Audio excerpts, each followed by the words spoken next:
Oh, absolutely. Hey, welcome. Today, I am privileged to be having a discussion with an inspiration of mine, colleague, an artist, photographer, philosopher, writer, and a tinkering musician, and a real inspiration. You know, when people ask me who I would consider my mentors, this is the person that comes up for me, and one of them.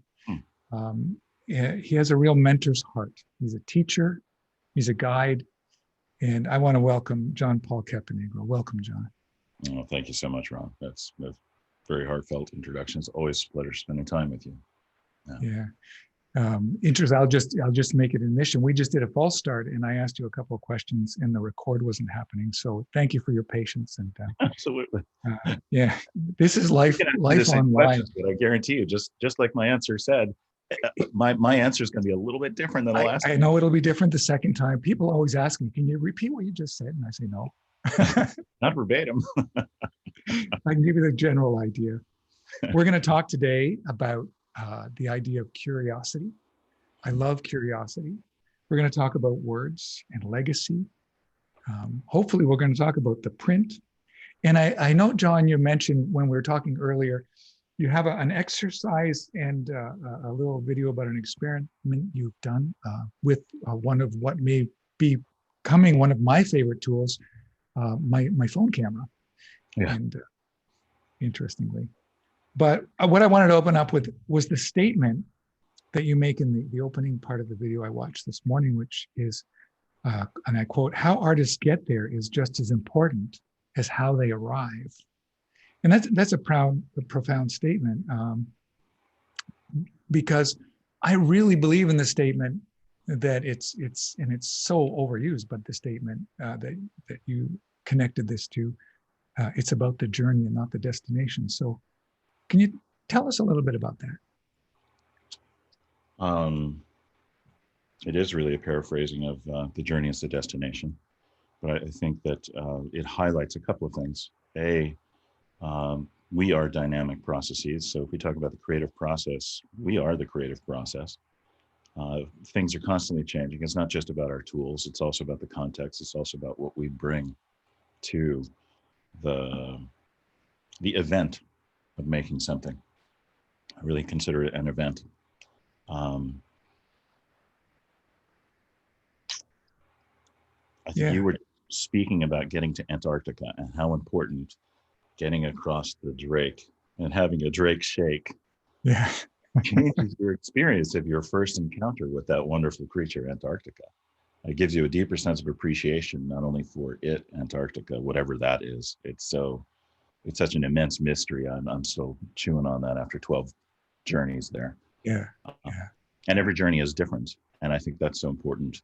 All of the people who were with me each time also have different journeys because they're bringing new things to that experience. They're carrying their memories with them. And one of the things I often like to highlight is that the creative process is a process of inquiry. Often you're asking questions, and you ask questions with words. Some questions are a little bit more abstract or amorphous. Sometimes you have a question, you don't know exactly what that question is. You can't quite put words to it. So you kind of stumble around in the dark. You make a lot of pictures trying to angle in on just what exactly is this thing called me, called Antarctica, called whatever you happen to be photographing, called the creative process.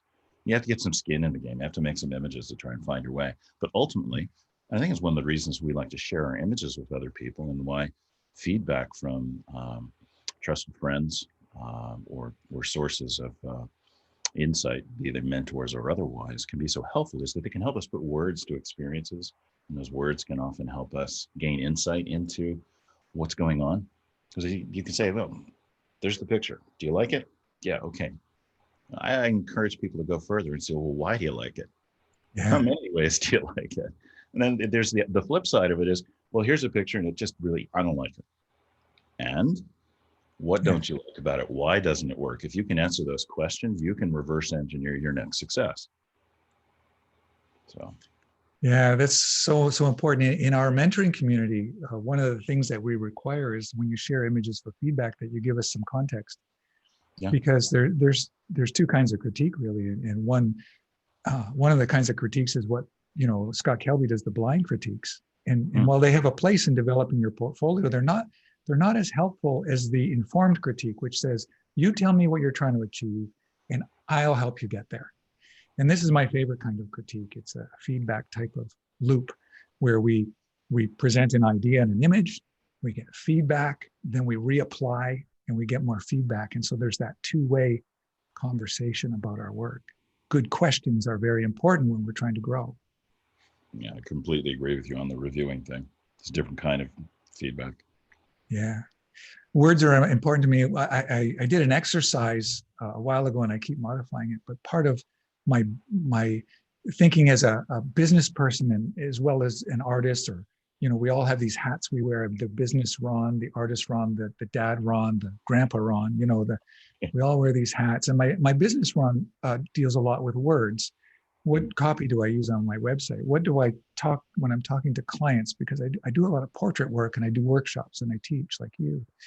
And words that always come up for me are excellence and legacy. Those words, and value, not value just monetarily, but intrinsic value. Words are really important to me. And I know they're also important to you. You have actually studied literature, and anybody who's listened to your videos or your interviews knows you have a way with words. And so maybe, I guess the question is you have a love of words. Can you share some of what brought you there? Mm.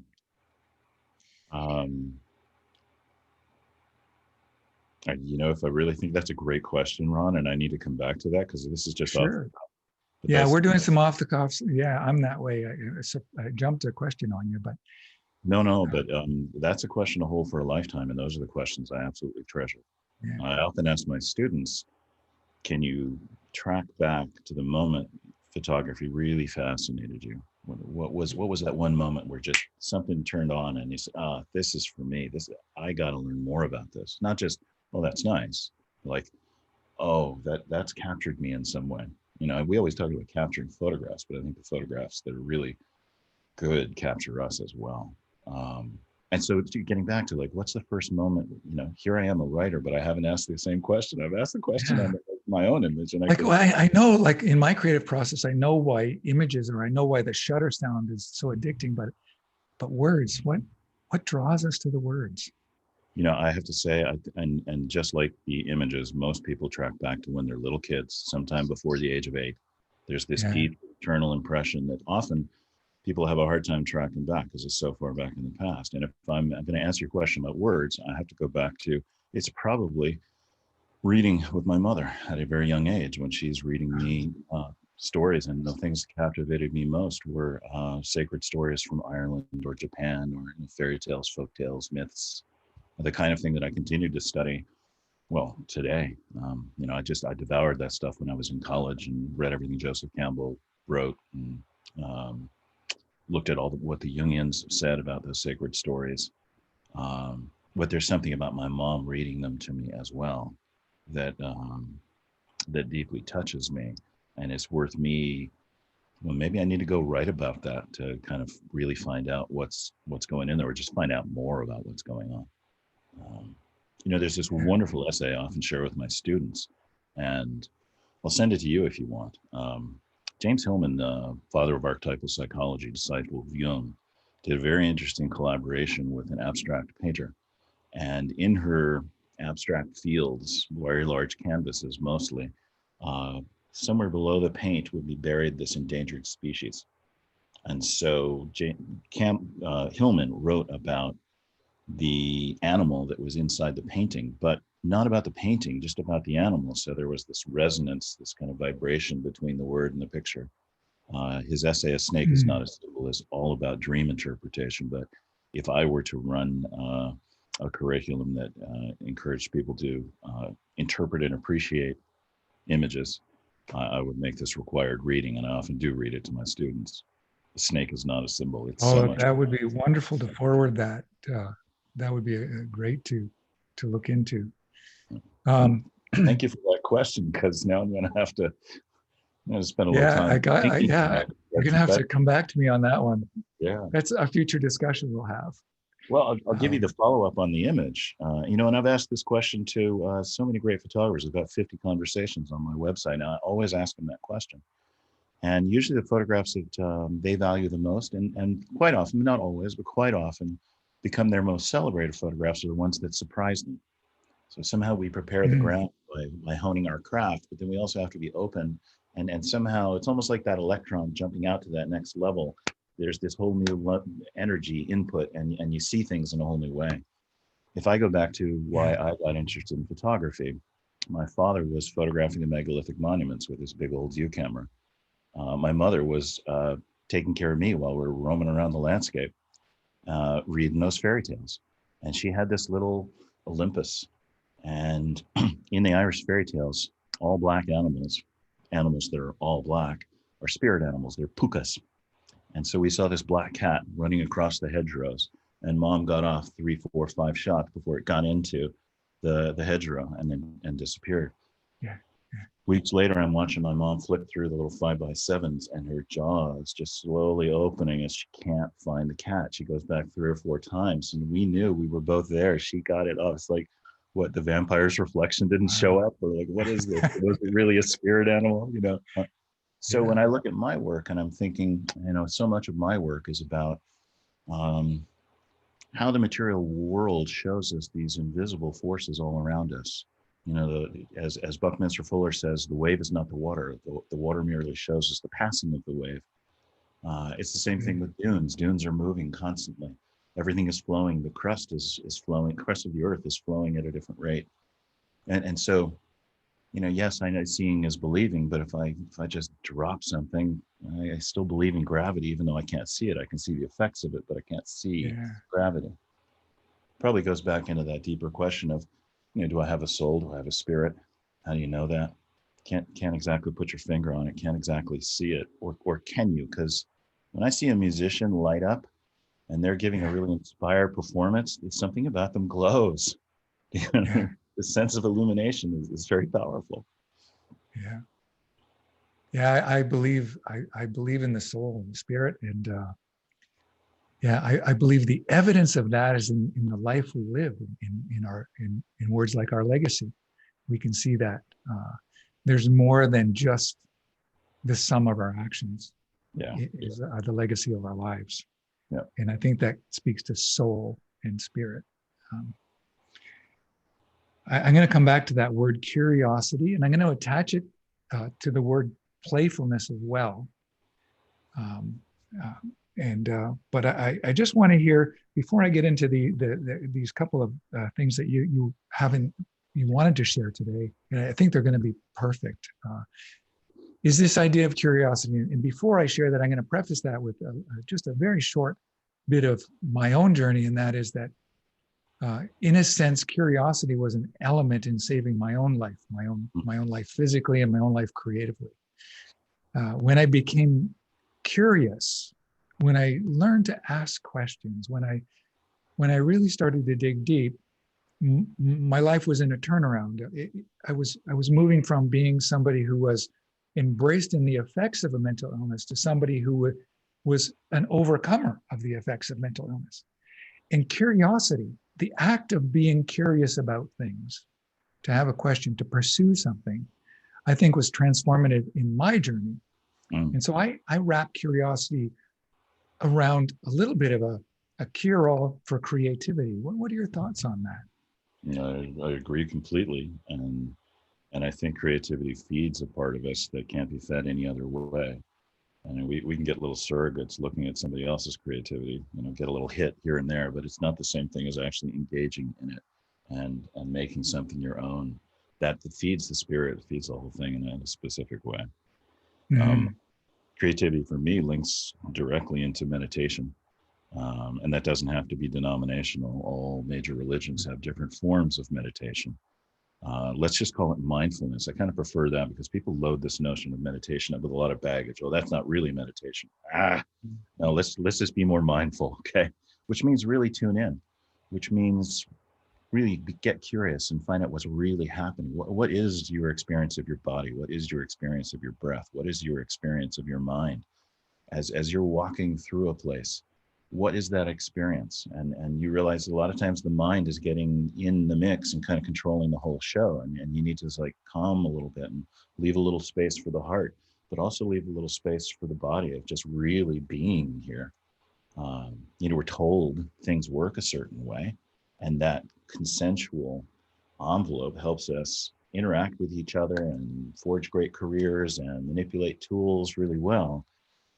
But it's only a part of the story. We have our own individual stories, and all discoveries come out of asking questions that get us outside of that box that's been created for us. I often ask my students, okay, so what box are you using? Have you inherited it? Are you making it? And if you draw a new box, please draw it in pencil, because sooner or later you're going to want to erase one side, erase the edges, and it, contract it, whatever it happens to be. Just make sure the box you're using is fitting what you need to get out of it, which is probably the most challenging thing. So that's a fantastic metaphor illustration for not locking ourselves into our preconceptions. That's a beautiful illustration.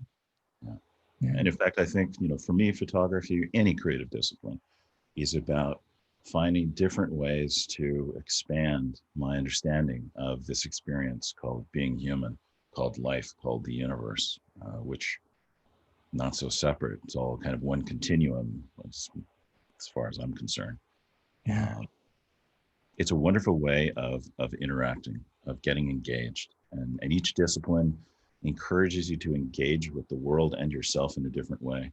I've been studying and writing poetry most of my life, but I've really dove into that deeply during this great pause. And I'm loving the way that that deep immersion into the poetic mind has shifted my way with my language, with my images, with just my cup of coffee. Yeah. Yeah, when you talk, I'm a relator. One of my strongest character traits is I relate when somebody speaks to my own experience. Sometimes it actually gets in my way, but it reminded me of when I used to be a painting contractor. I painted houses while I was developing my other skills. Yeah, I did that. And some of my most spiritually enlightened moments weren't when I was in my prayer closet, when I was in prayer or was in communion, but was when I was painting. Usually white paint on trim over and over, the repetitive act of painting trim. Because I got so proficient at it, the tools and process fell away. And it was a meditative process. And many, many enlightening moments happened while I was doing this task of painting. But I think it happened because I had done it so often and so much. I'd exercised that muscle so much that the process fell away, and it allowed something new to enter in. Yeah. So that brought me back to those moments. Yeah. It's very much like meditation. Yeah. I think with photography that happens as well. When we first get our cameras, we're very excited, but we're overwhelmed by the technology. And the more we shoot and learn, the more curious we are, the more proficient we are, the more we start to actually connect with our frame and what's beyond it, instead of being so focused on the tool itself. Absolutely. Yeah. And you're getting me thinking, Csikszentmihalyi talks about flow. And it feels like people get into a state of flow when there's enough challenge to get them to leap into this next level. But not too much, because then the whole thing falls apart. So, at that point, you're painting white paint. There's no challenge anymore. It's this repetitive, almost like a ritualistic dance or a chant, or it's trance. I think there are different kinds of flow. And again, you've thrown another question in the back of my head that I'm going to have to spend some time with. And I'm looking forward to that. I'll get back to you on my notes, but I don't think I'm going to have those questions answered by the end of. They're probably questions that don't ever have a final answer. They're a part of curiosity. They're a lifetime of learning. Yeah. And what I found is there are some absolutes in life, but a lot fewer than I used to think there are. Right. Yeah. Yeah. If the camera can be a tool for wonder. Yeah. Fantastic. It is a tool for wonder, and a wonderful tool. We have access to something in our lifetimes that generations before us just didn't have access to. Yeah. So we're very fortunate. Very worried. Did you ever hear Technology that? can be an incredible thing. Did you ever What hear was that that? story from DeWitt Jones? You know, the photographer who lives down in Hawaii. And, With the camera, the juice camera? the juice No. camera, exactly. Yeah. For those of you who don't know it, we'll do a really quick version of this. This little kid, maybe 6 years, shadows DeWitt all day long. DeWitt can't believe he's got this much space. And while DeWitt is using his big boy camera, this little kid has this little sippy cup that's, a juice cup in the shape of a camera. End of the day, the kid just sort of looks up, does your camera have juice? It's just Yeah. Yeah. fantastic. It's beautiful. Actually, he tells that story on his TED Talk. What a beautiful, beautiful talk. One of the first inspirations I shared in my new community was that talk. Yeah. The juice camera. So if any of you guys haven't seen that watch this, anyone hasn't seen DeWitt's talk on that, that's a great one. Yeah. Does your camera have juice in it? Something we got to ask. So profound. Right? So profound. Yeah, I had a big smile on my face. I want to turn the topic to something a little bit more that's impacting us deeply right now. It's impacting myself. I have to admit that as much as I've been able to overcome a lot of things in life, I'm struggling with this whole COVID thing. First, I've had to pivot. Those that know me know that my trips have been canceled. My studio is shut down, and I've had to pivot. I have a greater deal of focus on family, which is a great benefit, but creativity has been difficult for me. I've talked to a lot of creative people, artists and photographers and writers, and they're all saying the same thing. They're feeling this crush of their creativity during this time. And I don't know if you have any wise words for us. I know that, we talked about creativity being one, and I have a feeling maybe giving some self-assignments can help us. But what are your thoughts on, and has it affected you the same way? Like, I know generally I don't get pulled down, that I'll do my work no matter what, but I'm in a season where I'm feeling the crush. I'll call it the crush of COVID, that there's this heavy blanket seemingly over my creativity. Yeah. Just a heavy blanket over our souls.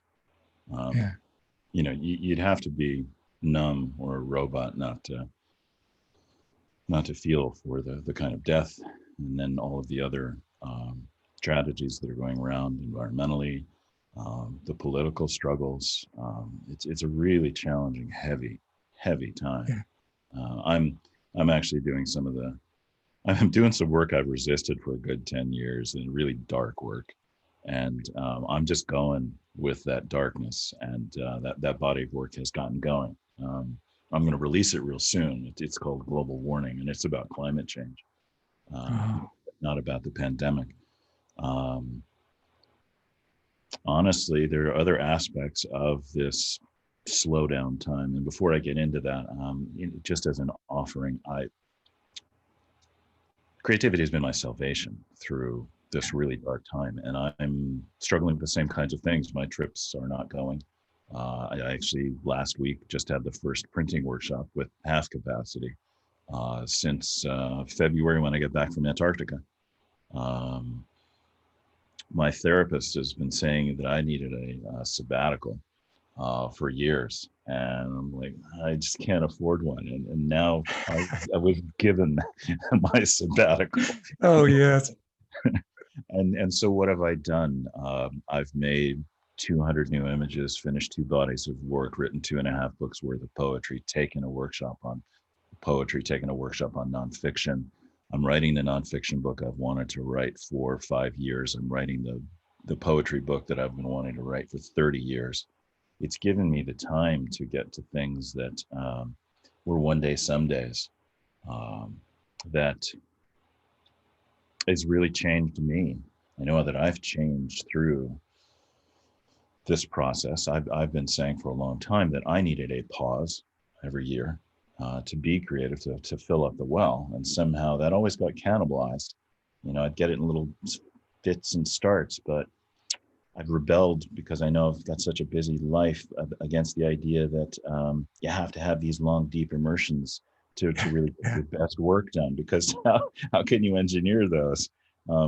Can't I just steal an hour a day And if I did steal an hour a day, that's come on, that's 365 hours a week. That's 10 weeks worth of work. Like, what could I do with 10 weeks? It's not the same as having a longer pause. I don't want Yeah. every year to have this great a pause, but I want a pause every year, and I'm committed to that. And part of this time and my being hyper productive has been kind of proving to myself and my wife and my family, my colleagues, that JP needs a pause every year. And look what he can do if he gets this pause. Yeah. So, you know, some of the poetry that I've been writing is dark. Oh my goodness. But then, you know, I've always responded to T.S. Eliot's The Hollow Men and just thought that was fantastic. And so I'm funneling that into a poem on climate change. You know, I've been resisting because I want to keep people's spirits up, resisting, acknowledging my own climate grief in all of this. And I was ready to kind of put this together even before COVID came along. But then I thought, oh, well, no, you know, in the face of the pandemic, does anybody care about climate change right now? You know, but my son, 19-year-old art student down at Rhode Island School of Design right now, said, you know, time's perfect, Dad. You just need to release it. Go for it. People are connecting. It's important. Yeah. Okay. So I'm about to release that. If anybody signs up for my newsletter, particularly the collector's alert, I'm going to be giving away a book. I've put together a video for it. I've gotten started on that. Okay. You know, I think art Yeah, sometimes. and I do want to direct people to sign up to your information. You give a lot of incredible information on your website, and some of it is, a lot of it is free. Some of it is very, very, very low cost, and other things like workshop things are an investment that is priceless. You know, as far as that goes, especially with the print and the creative process. Yeah. Yeah. But yeah, I just want to put that plug in for you a little more strongly. Don't be afraid to sell yourself on that, because your website is literally an encyclopedia of resources.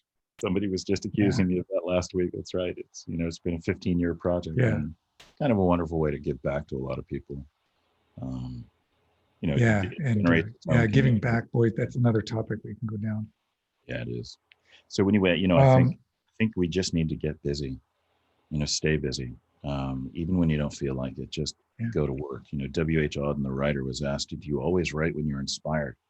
And he says, "Yes. Fortunately, the muse visits me every morning at 9 o'clock."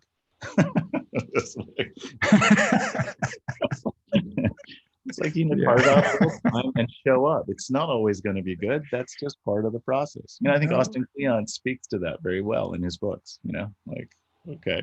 Yeah, he does. Yeah. Oh boy, we resist. They are in, like, when a battle is so real, we resist it so much. And then when we sit down and do the work, wonderful things happen. Yes. Yeah, wonderful things happen. I have a sign. You can't read it because it's out of focus with my soft lens, but the sign up there given to me by a very good friend says, "Do what you can't help but do." And it's something I live by. Right. And you were talking about leaning into some of the darker parts of your life, and sometimes that can actually be life-giving. If you're in a healthy place and you're good with all aspects, you know, you're in one of the healthy parts where that circle is in health. Yeah. Exploring some of those darker parts isn't a bad idea. No. And if it's something that you need to explore, you need to give yourself permission to do that. Yeah. Yeah. And in your own time. You know, I was feeling, after doing all that work, the images, and then writing these very dark climate change poems, I was feeling pretty heavy. And I just needed to back up a little bit and kind of, I will get back to some of this, but right now I'm writing poetry about listening to the birds and kind of recharging myself and say, okay, it's there. I'm making some notes, but like, let's just take a little break and build yourself up. You know, you have to take it in your own time. You do have to take it in your own time, and you have to really check your mental health and your state of mind too, as you pursue these things. We're about to move into at least one or two of these the things you'd mentioned about an exercise and then an experiment. I guess just before we do that, I do want to say that what inspired me to reach out to you this time more than anything was the interview. And I'm sure you've had so much response that you did with your dad. Yeah. It was more an expose. It wasn't an interview, really. It was kind of an expose. And it just deeply inspired me. You talked about legacy, and you talked about the print. So the one thing I want to ask you about is, I love you don't see it in my backgrounds, but the rest of my studio has prints all over the wall. Sure. I love the print. There's something about the physical print that can never be appreciated in a digital world. Right. What's your thoughts on that? Oh, I have so many. There's 2 blog posts up on my website, what prints can do for you, and then what prints can do for your images. It can do so many things. I think it's easy as a digital photographer to get away from actually making the physical print, particularly since if you really do the math, maybe if we're lucky, we show about 1% of the photographs we actually take. And I don't, that's but kind of right. Probably less than 1%, right? But that's because we shoot a lot, right? And we're only showing the cream of the crop. But out of that cream of the crop, how many actually get printed? Maybe 25% of those, if we're lucky, if we have a business that's kind of moving us that way. I mean, after 25 plus years, I've got images that have never been printed. Now, my dad's generation, you're making negatives. In order to even see the image and see if you've got anything, you have to at least make a contact print. You have to make a tiny little thing to see it. So the old school says, well, it's not a photograph until it's printed. And I was like, that's a pretty tepid argument to give a new person who all they've got is an iPhone. And is that going to stop them from enjoying the benefits of making a print? I mean, so I got to go buy this printer. It's going to cost me $750. And then there's paper and ink. Like, why would I do that? Well, let me count the ways. Until you hold that first successful one in your hands. But first, it's like a little kid. I made this. Look, Ma. But there's also this. There's something about physically touching things. There's something about choosing a material. If you put on cotton, it's very different than if you put on silk. And somehow that changes your relationship to the image. There's something about an image that persists. We've been talking the whole time. And at a certain point, you stop looking at the image behind me. And I'm in front of the image, right? It's not the considered go into a gallery, look at it for maybe a minute. I mean, how many times do people really linger and look at things for a minute? When I go to the Museum of Modern Art, there's too much to look at. So I scan real quickly for the things I'm going to spend attention to. They did some studies. People linger from somewhere between 40 seconds to maybe a minute and a half for the great masterworks of the world. Yeah. But if you put an image like this in your environment and live with it every day, and I've come to appreciate the subconscious appreciation of the thing, how this big print has a physical scale and it changes me. It's like having this long conversation over time. The things that persist in your environment, and prints persist. I mean, you put something on this, you're always swiping left, and something else alert you to go look at something else. Something about living with prints that's so important, as well as these are the things that the museum collections buy from me. These are the things that will persist after I'm dead. So sure, I can give my hard drives to the right collection, or my own corporation will manage my archive, my legacy later. But the things that people will really look at and the things that they'll pay the most attention to are the things that I've printed. When you make a print, you really look at your images carefully. Oh, there's that sensor dust, but also, oh, that highlight's a little too hot. I think these shadows could glow a little bit more. Let's go back and tweak it a little more. Your images improve because you're taking time and care with them. O'Keeffe used to say, it takes time to have a friend. She considered the flowers that she painted to be friends. And it was about spending time. You spend time with your images, they become friends as you're making prints with them. And the image not only gets better, but your relationship with it gets deeper. You start asking questions. Why do I like that? How could it be improved? Is it like this other one? What could I learn from that? Does it give me new ideas? Should I go out and make the next image based on these 2 others that I've made? There are so many reasons to make prints. We just need to jettison that old, it's not a photograph until it's a print. Oh, no, it's the wrong value proposition. There are a lot of great. Change the value proposition, change the language. Again, words, change the words around it. and Yeah. you'll create a new generation of people who become passionate about the print. I hope so. Yeah. Wow. So, we could talk, I'm sure, for hours and hours. And one We day we could. go over a cup of coffee somewhere exotic or extreme. But I'm gonna give you back the floor with the exercise you mentioned. Let's start with that first one about picking your top 12. Want to Yeah. share that exercise with us? Yeah. So Ansel Adams made a statement. This is going back. I kind of remember he would use this phrase often. So I'm not the only one to have heard it, but I remember my dad teaching out at the Ansel Adams workshops, and the conversation came up. And Imogene Cunningham happened to be there too. Wonderful old old lady photographer from my perspectives. This person was an inspiration for how to be 93 years old. This woman was constantly on fire. She was amazing. Anyway, somebody asked Ansel, well, how many good pictures do you get in a year? Well, 12 is a good crop. 12 in a year, I think that's a good crop. And Imogene's over here saying, hell, one in a lifetime. Oh, So, boy. It's like, it depends on what level you're asking the question at, but okay, so if Ansel Adams is saying 12 images in a year, right? Do the math. Let's say you photograph for 50 years.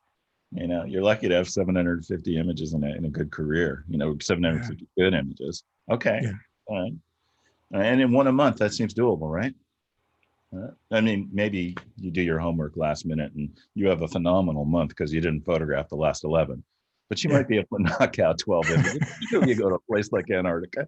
Every time I go to Antarctica, 10 days, I try and come back with at least a dozen images, right? Well, yeah. I mean, your whole day. I mean, that's a different experience. Your entire experience, besides helping your client, is photographing from the time you wake up to the time you fall back into bed. If you're not presenting and teaching, you're photographing, and that's a different experience. Yeah, that's true. So how can we have more of those experiences? That's why I run workshops in Antarctica. And I'll share something just before we transition off that.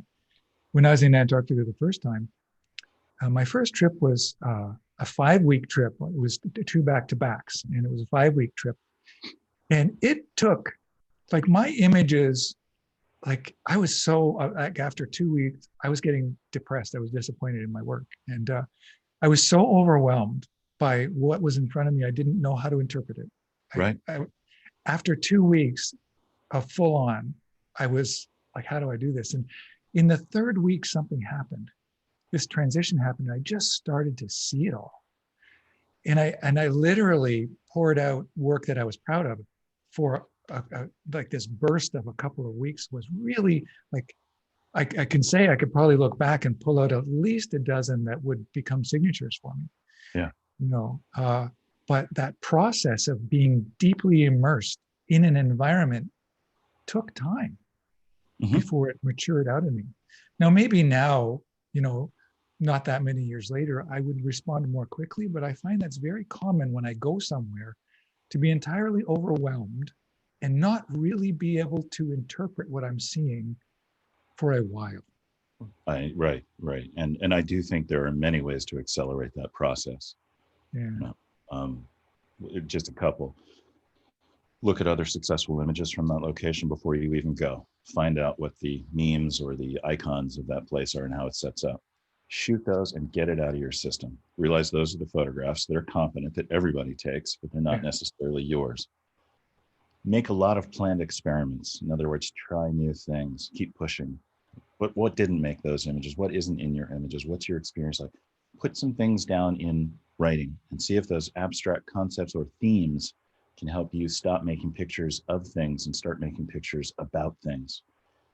Look at what's working and identify in words what's actually the best thing about these images, and find half a dozen ways to continue that with meaningful variations.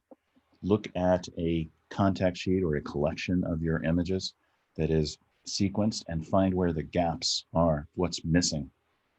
I could keep going. Wow. Just right there was like, drop the mic right there. I mean, That's really great stuff. And the one line that stuck, I just wrote it down. Stop making pictures of things and start making, what'd you say?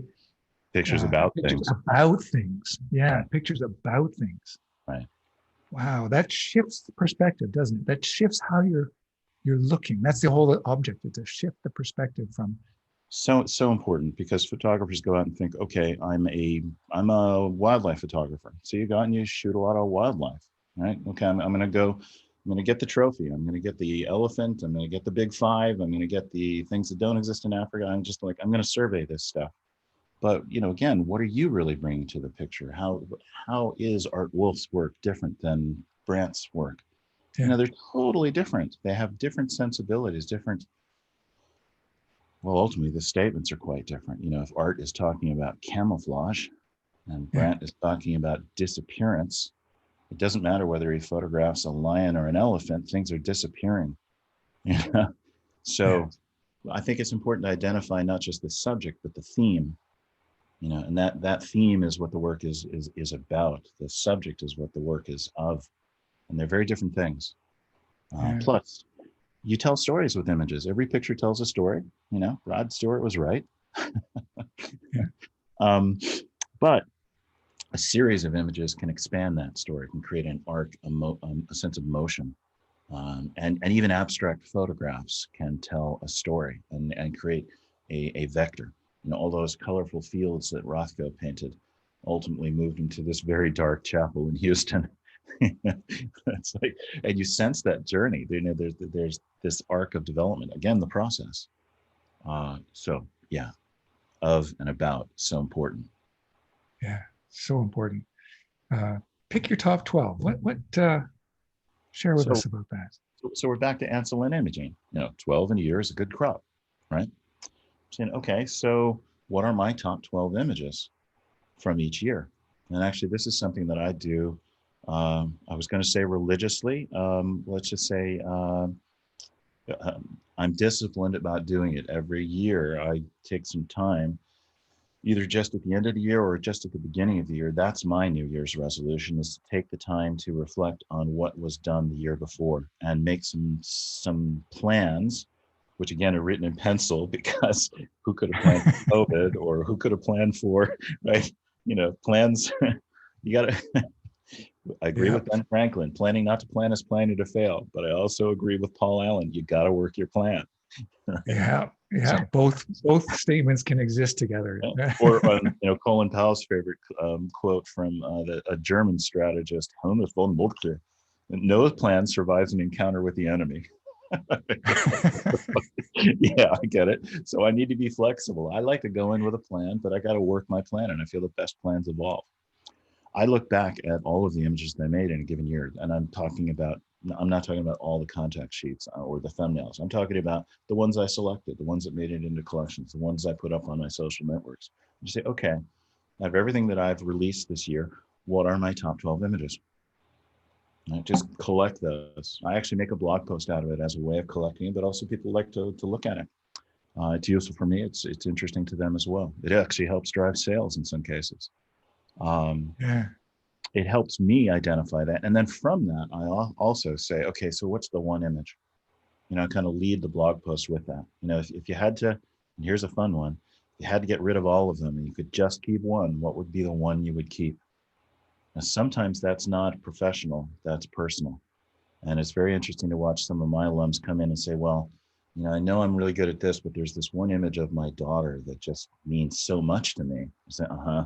So there's a difference between the things that have great personal meaning for us and the things that we present publicly. And I think we need to make space for both.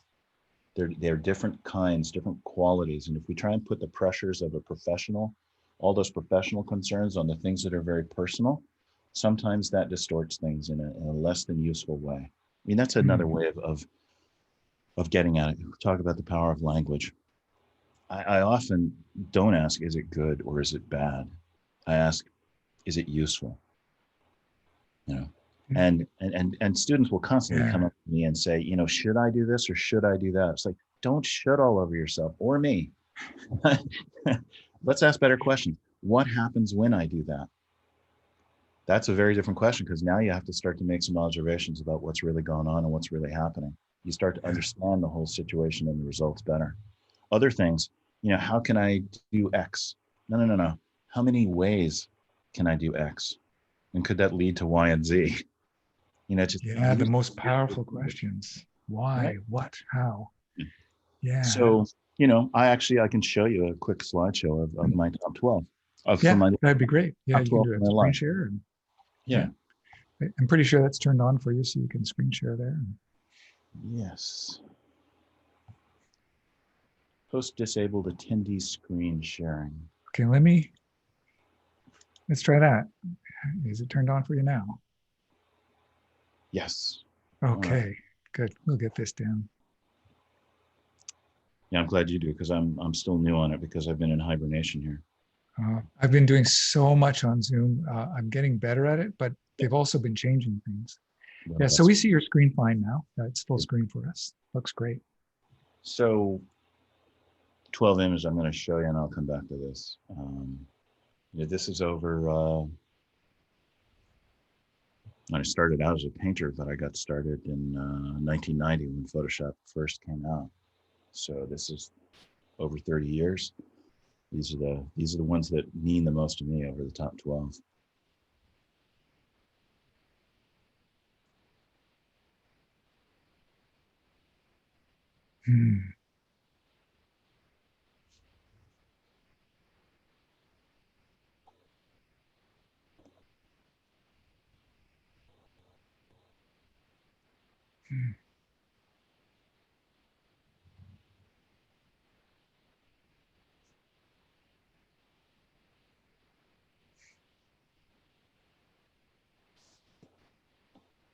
I can track my influences.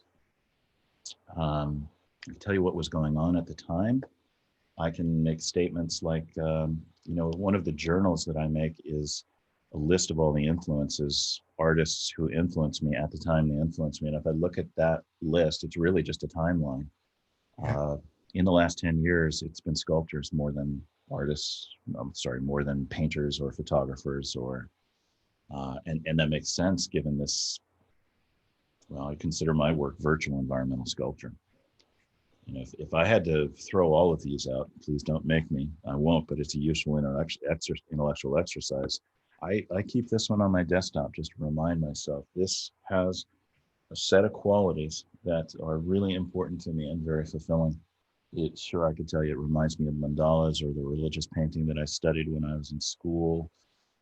There's an intersection of Christian and Oriental religious ideas. I Symbolism. would have been a marine biologist. My mom said that if I got one more fish tank when I was 16, that she was just going to lock the door and fill up my room with water. I'm a failed marine biologist, and here is the great Southern Ocean. There are so many reasons this cues into me, and all of that stuff that I just shared, they're just ways of entering into the work. It's this image, I'm sure, contains many other mysteries I have yet to discover. And that's one of the reasons that I leave it on my desktop where I print it and I live with it in my studio, because it means so much to me. I also like to do that in my studio. I put up images for a given series that I'm working on and just sort of sit with it. So it's a great exercise of just review the year. What are your top 12? What's the top one? Review your life. What are the top 12? What's the top one? Sit and have a cup of coffee or a glass of wine, have a conversation with it, put a few of those words down. Why does it mean so much to you? What do you think is so successful? How many other ways could you do this? Could it be a body of work? Where else would you need to go in order to do that kind of work? What kinds of outcomes could you anticipate if you went and did the work that's just like what's over your door, the work you need to do to live. Yeah. So. Wow.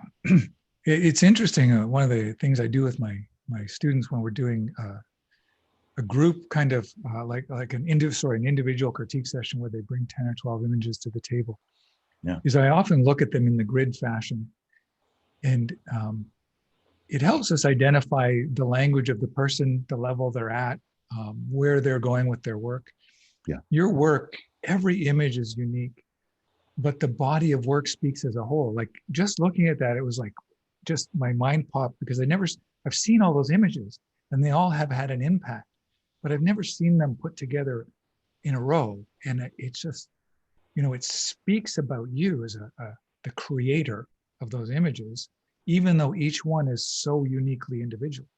Right. And so, and so if you make collections of top 12s, that's exactly the kind of benefit you'll get with your own work.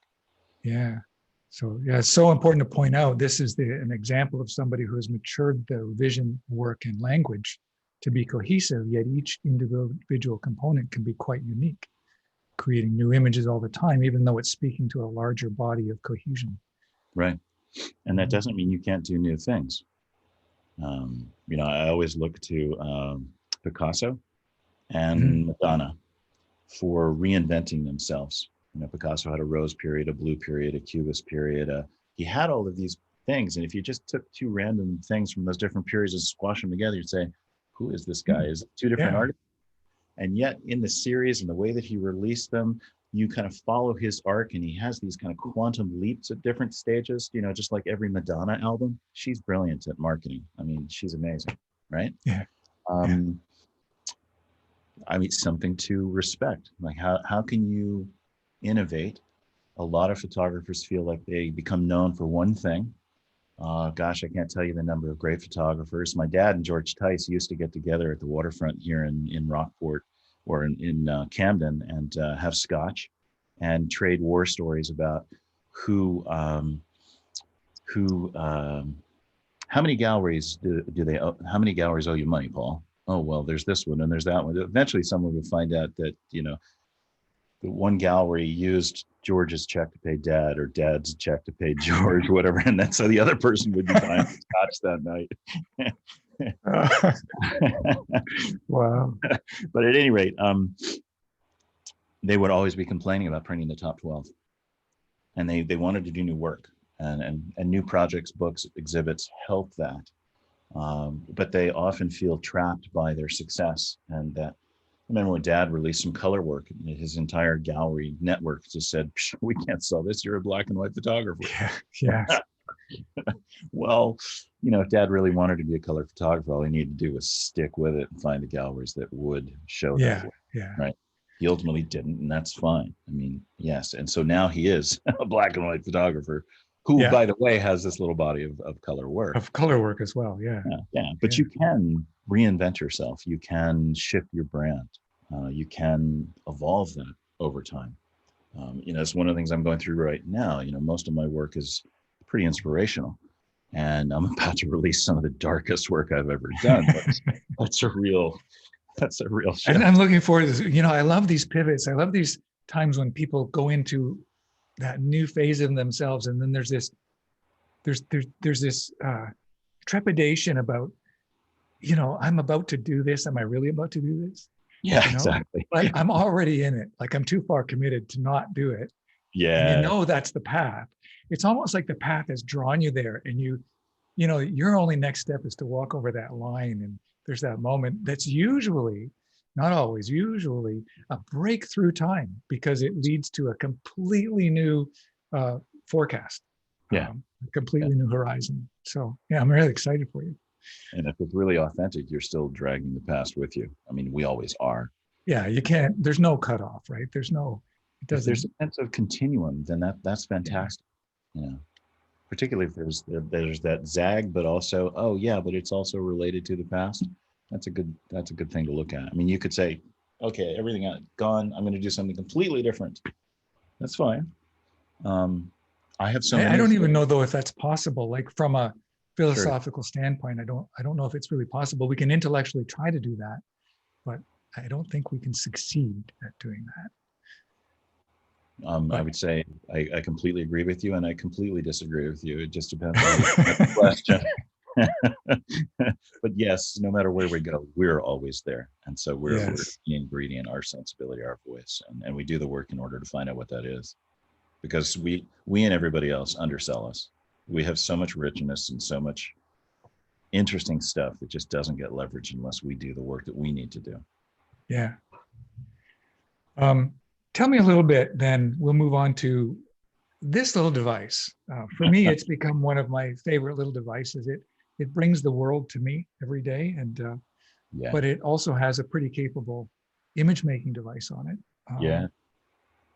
And I've been surprised at writing all my poetry on this.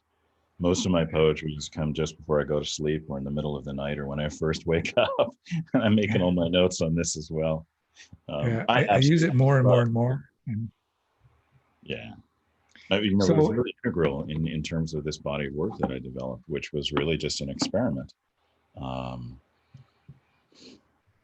I used to consider this what Jack Davis, I used to attribute this to Julianne Koss because I heard the quote from her first, but she corrected me and said, no, that's actually Jack Davis. He said he would talk about his DSLR as his big boy camera, and we talk about the phone as his toy camera. yeah, So for me, whenever I pick this up, it's like, okay, this is licensed to play. This is licensed to experiment. This is licensed to like, this is actually a call to do something a little different, like yeah, we push should it. tape a straw on it. We totally should. Yeah. Actually, I have a wine app, you know, that I record all the wine that I drink on. So maybe that's so it shifts your mindset if you relate to the tool a little differently. And I find that I'm free and spontaneous um, in a way that I'm not with my more professional tools. But I got to say, I absolutely love the preview of this to be able to just see the image and the subject at the same time, not scan around inside a DSLR or throw yourself under a dark cloth.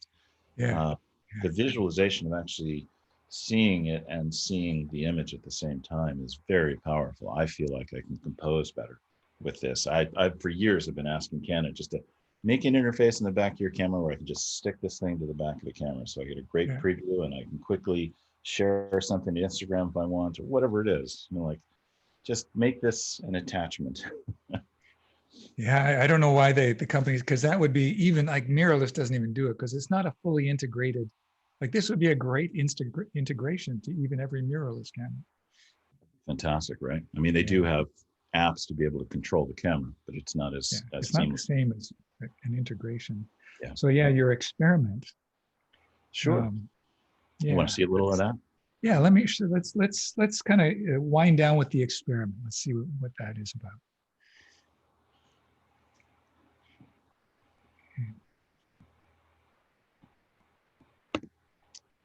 We were in New Zealand and I photographed wastelands and there are deliberately no organisms, no biological organisms in my work, animals, plants, because I'm looking at trying to make pictures that suggest that there's a life and a spirit in everything.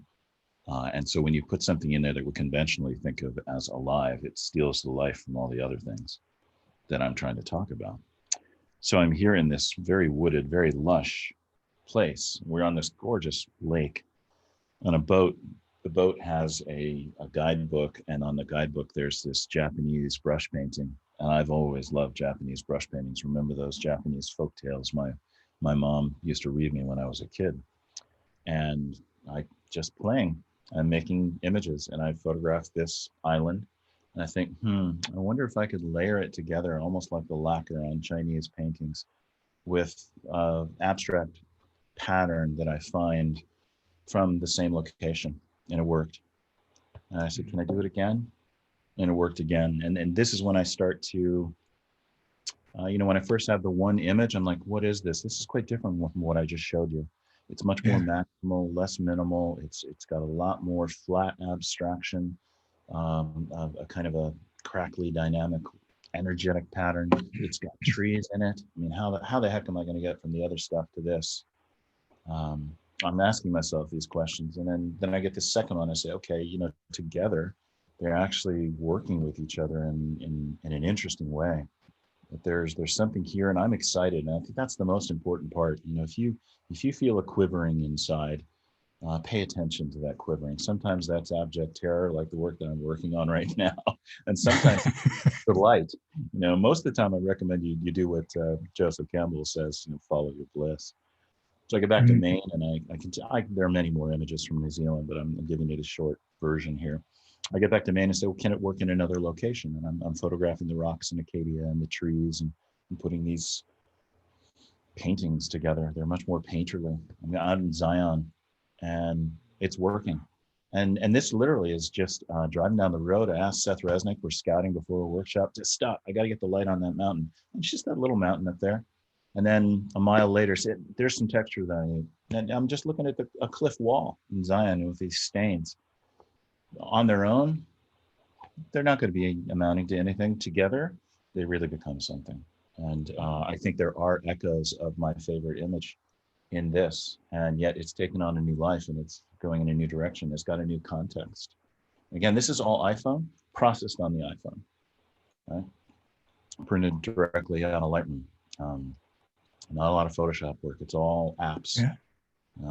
And part of the ability to hold the camera up and to look at what's on the screen and the landscape at the same time is getting into me. I'm taking an intimate detail that has some kind of abstract structure to it that I like, and I'm layering it together with the big view. So you got the close view and the big view, the near and the far. It's the place within itself. And then my other body work the big show that I put together, I call it Landscapes Within, because I want to show the landscapes inside me as well as the landscape outside me. And so this body of work later became something called Land in Land. It's a piece of one part of the land with a larger part of the land.